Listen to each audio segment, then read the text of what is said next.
Hey guys, so today we are now in the third part of how the Mongol Empire fell. Today we're going to be looking at the Chagatai Khanate and exactly how that fell.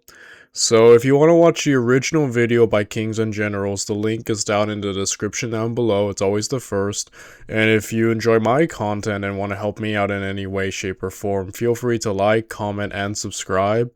It would really help my small but humble channel out, and I'd appreciate it a lot, thank you. With that said, and now without any further ado, let's get to it, shall we? Let's see how the Chagatai Khanate fell. Tamerlane had risen to power from the ruins of the Chagatai Khanate. This Middle Ulus remains the more poorly understood of the Khanates, and its history is messy, complicated, and awash with minor Khans vying for power. For most of the 13th century, the Chagatais had been dominated by Kaidu, a grandson of Ugadai Khan. The Khanate of the Ugadaids was centered around the region later known as Dzungaria in today's eastern Kazakhstan and China's northwestern Xinjiang province. Both Great Khans Ugadai and Guyuk had enjoyed the pastures of this region.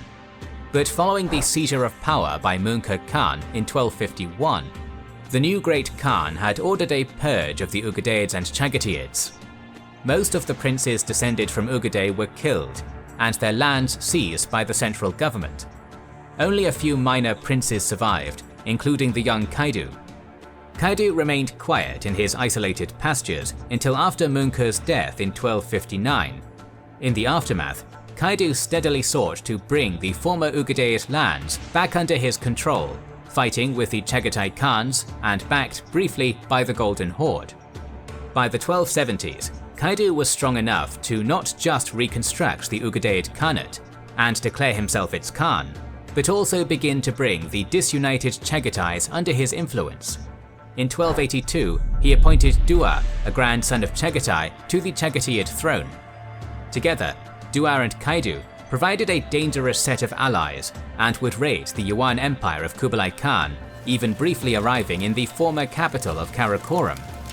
Their influence was great, stretching from western Mongolia to the borders of India, where Dua's sons would attack the Delhi Sultanate.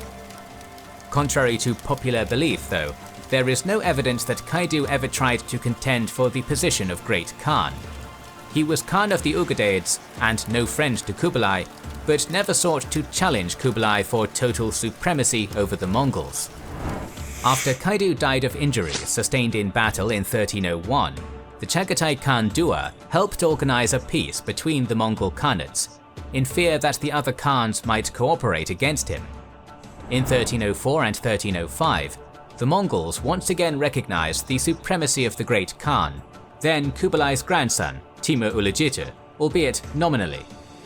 Until the fall of the Yuan dynasty, the Western Khanates would not just continue to adhere to a fictional overlordship of the Yuan Khans, but also exchange embassies and tribute. The Khans of the Golden Horde, for instance, enjoyed revenues from lands in China which had once belonged to Jochi.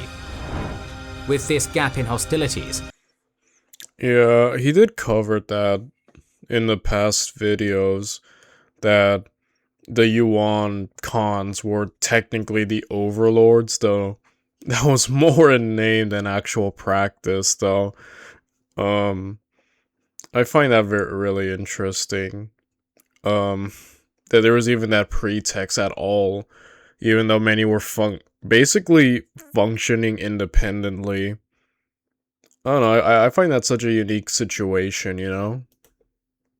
Dua and his successors, with cooperation of the Yuan dynasty, dismantled the Ugadaic Khanate and divided its lands between them. After Dua's death in 1307, over the next 27 years, his 6 sons succeeded each other to the Chagatayid throne. The rapid successions brought instability to the Chagatayds and made the Khanate's leadership less able to respond to an emerging divide within the state. There was competition between the various sons for those who sought to remain true to nomadism and the old ways, and those influenced by Islam and the urbanized culture of the wealthy cities of Transoxania. As the Khan Yeah, we mentioned it last time. I found that so unique. The situation where once you nomads are really dependent on moving around, but like that's the thing with empires. You kind of need to establish places, especially like pre already conquered societies and civilizations.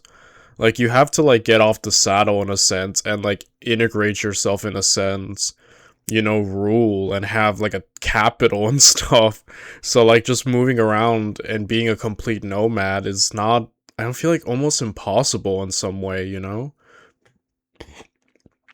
But then again, it's like in some way when you integrate yourself so much, you eventually assimilate and you almost forget where you come from. So that's always an interesting part of when any group assimilates, you tend to just forget where you come from. And then there are always the people who, remember and then champion the old ways. I think both extremes, I don't know. I think it's always good to remember where you come from for sure. But you do have to adapt, to some degree, especially now. It can't all be like it was back in the nomadic heydays, like, I don't know, it's like such a delicate balance. On one way you have to like adapt and assimilate to some degree, but I think it is also good to not lose everything. So I don't know, it's a bit weird, you get me? I'm a bit iffy about the situation. And I guess it's just it's kind of like a tightrope that these cons have to walk in some sense, because it's gonna cause conflict, right? You have the old guard being like, "Oh, why are you abandoning the old ways?" And you have the new guard, and then moving forward and kind of just forgetting them and becoming like different, almost unrecognizable from the roots, I guess. I don't know. Yeah, I find that such an interesting culture clash that I guess the nomadic people have to go through once they settle down and have to govern, and rule and have to have cities and stuff. So I don't know. I find that such a unique conflict, you know what I mean? Khans grew increasingly fond of this western wealth of the Khanate. The princes and lords in the eastern part of the Khanate, who remained nomadic and much less influenced by Islam, felt ever more left out of power. When the last of Dua's sons, Tamashirin, came to the Chagatai throne in 1331, his efforts at Islamization, while also never even visiting the eastern half of the Khanate, provided the spark that set off tensions. In summer 1334, a rebellion arose in this eastern part of the Khanate against Tamashirin Khan. In quick order, Tamashirin was killed, and in the matter of succession, all hell broke loose. For 30 years, the succession had been confined to Dua's sons, but with Tamashirin dead, the position was open to all claimants. Various contenders of different lineages and different faiths fought for the throne, and were usually overthrown almost as soon as they took power. The legitimacy of the Chagatai's Khans was eroded as more and more regional lords acted as their own rulers, at best paying nominal heed to whoever had most recently claimed the title of Khan. At various times, there were even several Khans reigning simultaneously. By 1347 in Transoxania, yeah, that's the thing with all empires. Not even the Mongols were an exception. No group is an exception to the fall of empires. Power struggles, civil wars. Like you can't avoid it. It's like a part of the lifeline of every great like empire or kingdom or nation. And yeah, it's just funny to see, just see even the Mongols fall to that. It's like that trend. What's the lifeline of empires? It's the rise, the peak, and then the decline or something like that. Like, I think there's more steps to it. But you get what I mean, right? This is definitely the decline era. I feel like from the fracturing of the empire to these different khanates onward, I feel like that's the decline, though some of these khanates did achieve great success, but I guess to the Mongol empires as a whole. I don't know. It's really interesting. I've really been happy learning about the Mongol Empire, and obviously I was not really that familiar with it. Before I knew about Genghis Khan and whatnot, but that's about it. Um, so this has been quite a fun educational journey, one of the best I've taken so far, and I'm really happy to have started 2026. That this series is gonna be, the first and whatnot. Um, yeah. A non-Chinggisid Kazagan deposed the reigning Khan and began ruling through puppet Khans. In the same year, in the eastern part of the Khanate, the lords elected their own Khan, Tughluq Timur, a descendant of Dua. Now with two major rival claimants for power, 1347 becomes the usual date in scholarship for the division of the Chagatai Khanate into two realms, Transoxania in the west, sometimes still called the Chagatai Khanate, and Mogolistan east of the Sirdaya River. Both halves of the Chagatai Khanate considered themselves the true heirs of Chagatai, and referred to the other with disparaging terms. In Mogolistan in the 1350s, Tughluq Timur Khan converted to Islam, cementing the process of Islamization there. However, the sources indicate that the process of conversion of the nomads of Mogolistan continued well into the 15th and 16th centuries. After the murder of Emir Kazagan at the end of the 1350s, Tughluq Timur Khan used this as a pretext to invade Transoxania. In two campaigns over 1360 and 1361, Tughluq Timur enforced a reunification of the Chagatai Khanate. In Transoxania, Tughluq Timur installed his son Ilyas as the regional governor before withdrawing to Mogolistan.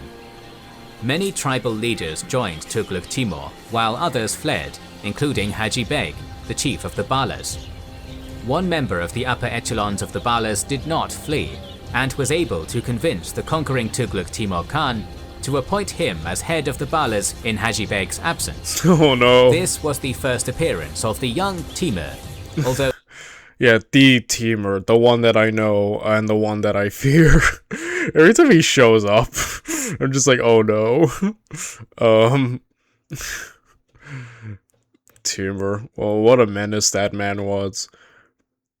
you may perhaps know him better by the nicknames given to him in later life that refer to his limp, Aksak Timur in Turkish, Timur Ilan in Persian, which in English became Timur the Lame, Tamerlane.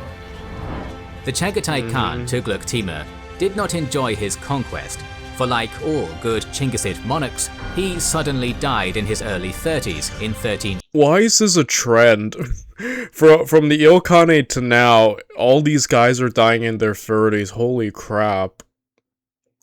The life expectancy of a leader is quite dangerous. I'd be paranoid if I reach my 30s at this point. Be like, oh my gosh, like I'm basically at the end of my life, you know. Dang. 63. So powerful had he been, though, that his descendants continued to rule in parts of Mogolistan through to the 17th century. Without his father's backing, Ilyas was driven out of Transoxania by 1365 by a coalition of forces under Kazagan's grandson, Emir Hussein, and Timur of the Balas. Soon after, Timur and his ally Hussein were at each other's throats, a competition in which Timur emerged the victor. In 1370, the Emir Timur was master of Transoxania. So began Tamerlane's great wars of conquest and the transition from Yeah, it's cool to see that, the Chagatai Khanate definitely was an interesting one. I feel like of the main Mongol series, it's the one we didn't touch on the most. Mainly the Yuan dynasty, the Golden Horde. So it definitely was, I think, the one that I was the least familiar with. But obviously seeing this is where Timur showed up and its own, like, unique position sandwiched between all these other Khanates. I feel like it was a really interesting place, both geographically and now here historically. And obviously notable. This is where Timur got his rise, so yeah. Chagatiid Transoxania to Timurid. Meanwhile, the eastern Chagataids in Mongolistan continued to rule in often rather petty minor khanates.